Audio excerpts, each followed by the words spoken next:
આવતીકાલે રક્ષાબંધન છે તો મેં બનાવી લીધી છે રક્ષાબંધન સ્પેશિયલ કાજુ કતરી. અને હા, જો તમને આ વિડીયો રક્ષાબંધન પછી મળે ને તો પણ સેવ કરીને રાખજો, કારણ કે દિવાળીમાં તો જરૂરથી કામ લાગશે. તો ચાલો શરૂ કરી દઈએ કાજુ કતરીની રેસીપી. તો કાજુ કતરી માટે મેં અહીંયા 1 કપ જેટલા આખા કાજુ આવે છે એ લઈ લીધા છે. હવે એ કાજુને આપણે મિક્સી જારની અંદર એડ કરી દઈશું. મેં અહીંયા આખા કાજુ લીધા છે, તમે આખા કાજુની જગ્યાએ ટુકડી કાજુ આવે છે એ પણ તમે લઈ શકો છો. હવે આ કાજુને આપણે પીસી લેવાના છે, પરંતુ કઈ રીતે? તો એને આપણે ડાયરેક્ટ નથી પીસવાના, પલ્સ મોડ ઉપર 4 થી 5 વખત કરી અને પીસી આ રીતના પાવડર તૈયાર કરી લેવાનો છે. તો વધારે પડતા પીસશું ને તો એ એકદમ ગાંઠા થઈ જશે, એટલે કે એમાંથી તેલ છૂટશે ને તો ગાંઠા પડી જશે.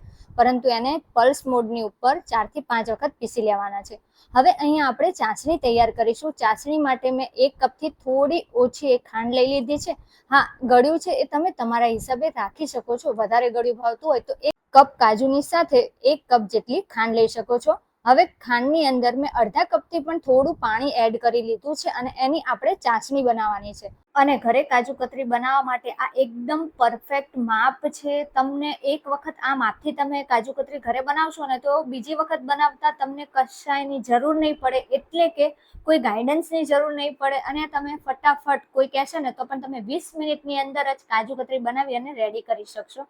તો જો થોડી વારમાં અહીંયા આપણી જે ખાંડ છે એ સરસ રીતે ઓગળી ગઈ છે. સાઈડમાં જે ચાસણી ચોટે છે ને એને આપણે આ રીતના તાવીથા અથવા તો સ્પેચ્યુલા વડે એને સાઈડમાંથી ઉખેડી એને ચાસણી સાથે મિક્સ કરતા રહેવાનું છે. તો અહીંયા ગેસની ફ્લેમ થોડી મેં સ્લો જ રાખી છે, એને હાઈ કરવાની નથી, નહીંતર ચાસણી એકદમ કડક થઈ જશે અને એકદમ પરફેક્ટ આપણી ચાસણી બનશે નહીં. અને જો ચાસણી પરફેક્ટ નહીં બને ને તો કાજુ કતરી પણ પરફેક્ટ બનશે નહીં. તો હવે આપણે ચેક કરી લઈએ કે ચાસણી છે એ એક તારની થઈ છે કે નહીં. તો આ રીતના મેં 1 ટીપા જેટલી ચાસણી છે એ પ્લેટમાં લઈ લીધી છે અને આંગળી અને અંગૂઠાની મદદથી જો આ રીતના આપણે ચેક કરી લેવાનું છે તો આપણી એકદમ પરફેક્ટ ચાસણી છે રેડી થઈ ગઈ છે.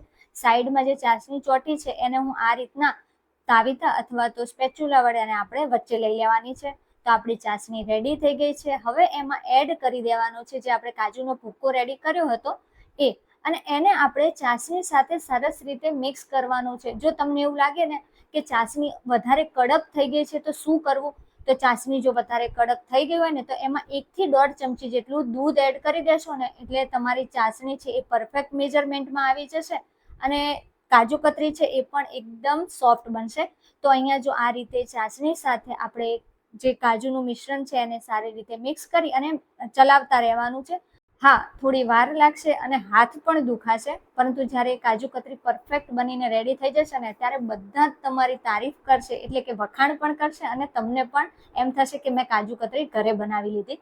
હવે ઉપરથી મેં અહીંયા એડ કરી લીધો છે ઇલાયચીનો પાવડર. ઓપ્શનલ છે, જો તમારે ન કરવો હોય તો પણ ચાલે. હવે સાઈડમાંથી આપણે આ રીતે ચાસણીનો ભાગ લઈ લઈશું અને કાજુ કતરી સાથે મિક્સ કરતા જઈ આપણે એને ચલાવતા રહીશું.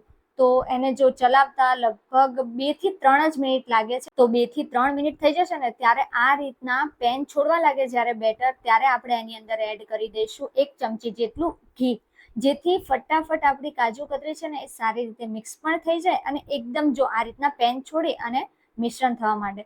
હવે આપણે અહીંયા ગેસની ફ્લેમને બંધ કરી દેવાની છે અને સરસ રીતે મિશ્રણને મિક્સ કરતા રહેવાનું છે અને ઠંડુ કરવા દેવાનું છે. એટલે એટલું પણ ઠંડુ નથી કરવાનું. આ રીતના ઠંડુ થઈ જાય ત્યારે આપણે જો આ રીતના ચેક કરી લેવાનું, હાથમાં લઈ થોડું ગરમ હોય તો થોડું ધ્યાન રાખવું. અને જો આ રીતના ગોળી વળવા માંડે ને એટલે આપણી કાજુ કતરીનું બેટર છે એ પરફેક્ટલી રેડી થઈ ગયું છે.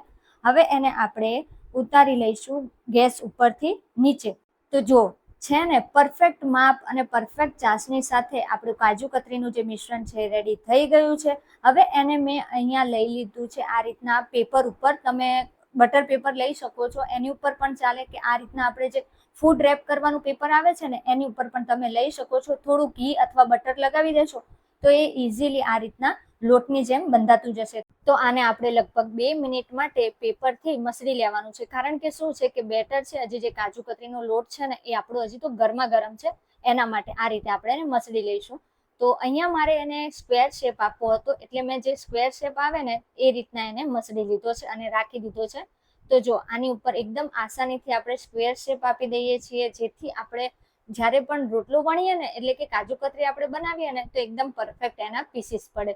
તો હવે અહીંયા એક વેલણ લઈ લીધું છે અને એમાં થોડું મેં અહીંયા ઘી લગાડી દીધું છે. અને એટલે શું થશે કે આપણે જારને રોટલાને કાજુ કતરી માટે કેટલી પાતળી રાખવી છે, કેટલી જાડી રાખવી છે એ પ્રમાણે વણી લેવાની છે. અને વણવામાં આસાની રહે ને એટલે મેં અહીંયા વેલણ ઉપર થોડું ઘી લગાડી દીધું છે. તો જો હું અહીંયા એને ચોરસ છે એ જ શેપમાં વણું છું. જો તમે રાઉન્ડ શેપ એનો એટલે કે ગોળ શેપ એનો કરવો હોય ને તો તમે એને રોટલીની જેમ પણ વણી શકો છો. તો હવે આને આપણે થોડી મિનિટ માટે ઠંડુ થવા માટે રહેવા દઈશું. તો મારી પાસે ચાંદીનું વરખ નહોતું એટલે મેં એડ નથી કર્યું. જો તમારી પાસે હોય ને તો તમે આ રીતના કટ કર્યા પહેલા ચાંદીનું વરખ છે ને એ સરસ રીતે ઉપર પાથરી દેજો. તો શું છે કે બહાર જેવી તમને કાજુ કતરીની ફિલિંગ આવશે અને કોઈ પણ નહીં કહે કે તમે આ કાજુ કતરી ઘરે બનાવી છે. અને હું જે એરિયામાં રહું છું ને ત્યાં આગળ ક્યાંય પણ મને ચાંદીનું વરખ નહોતું મળ્યું એટલે મેં એ લગાવ્યું નથી ઉપર. બાકી જો તમને મળે ને તો તમે ચોક્કસથી લગાવી શકો છો. તો અહીંયા મેં કાજુ કતરીના શેપના પીસીસ કરી લીધા છે. સાઈડમાંથી તો સરસ રીતે ઠંડી થઈ ગઈ હતી પરંતુ વચ્ચે છે હજી ઠંડી નથી થઈ એટલે મેં એને થોડી મિનિટ માટે રહેવા દીધી છે. અને હવે તૈયાર છે આપણી કાજુ કતરી, હોમમેડ અને એકદમ શુદ્ધ એવી કાજુ કતરી. તો છે ને ઘરે બનાવી એકદમ ઈઝી. તો આ વિડીયોને તમે જરૂરથી સેવ કરો અને જે કાજુ કતરીના શોખીન હોય ને એને શેર પણ કરો. અને હા, કાલે રક્ષાબંધન છે તો આજે તમે આ ચોક્કસથી ટ્રાય કરો. અને જો તમને આ વિડીયો પાછળથી મળે તો તમે દિવાળી માટે જરૂરથી ટ્રાય કરો. અને હા, આ રેસીપી ગમી હોય તો વિડીયોને લાઈક કરજો અને શેર કરવાનું ભૂલતા નહીં.